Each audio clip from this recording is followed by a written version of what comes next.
You talk about the various humors, what you refer to as humors in your book. Oh yeah.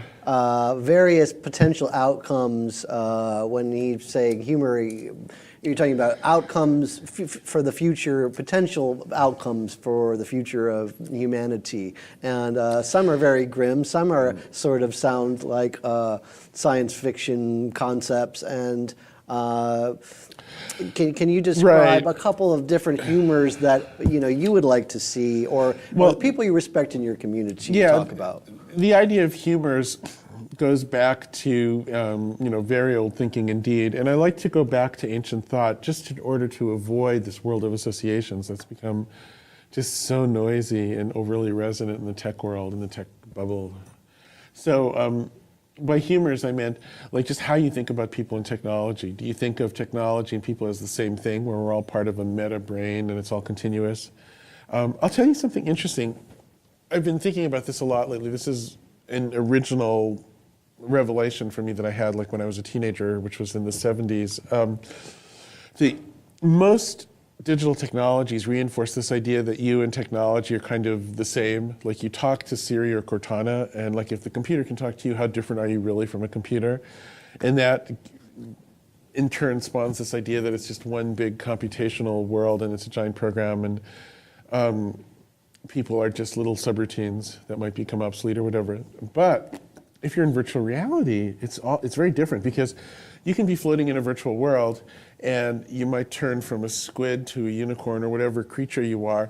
The world might turn from, I don't know, golden planets to being inside a blood vessel or whatever. Everything changes, and yet there's something that continues through all of it, and that's you. That's your pure consciousness floating there, so you notice it.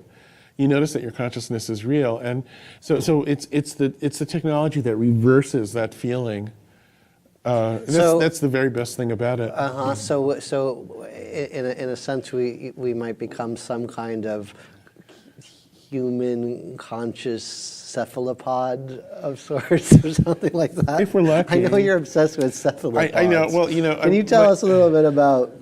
Cephalopods are squid and octopus, and they're cuttlefish that shapeshift and can have the ability to camouflage themselves, but also to turn into other creatures or look like other creatures. Yeah, some of them they have a direct channel from a part of their brains to their skin, so they essentially have instantaneous improvised movies on the skin, or however you wish to describe it.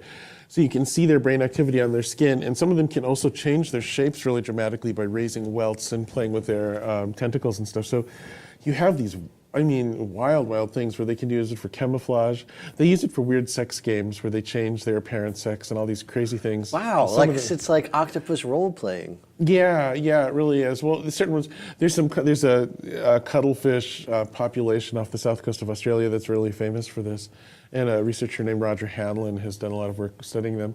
So there are all these, but the thing is, they don't have a fixed appearance or a fixed reference point in terms of their shape. They have this strange ability, and so I've always imagined that maybe someday they might evolve to create their own civilization, and then instead of using words to describe things, they just sort of become things and have direct, this is what I call post-symbolic communication. They'd have this more direct form of expression with each other by just turning into things. Just as people do within their personalities to some extent, when they can mirror other people or be influenced by other people, they can sort of take on the ideas and of other people, right? Yeah, everybody on the far side of the autism spectrum, which I know we're not supposed to believe in anymore, has a little bit of cephalopod in them.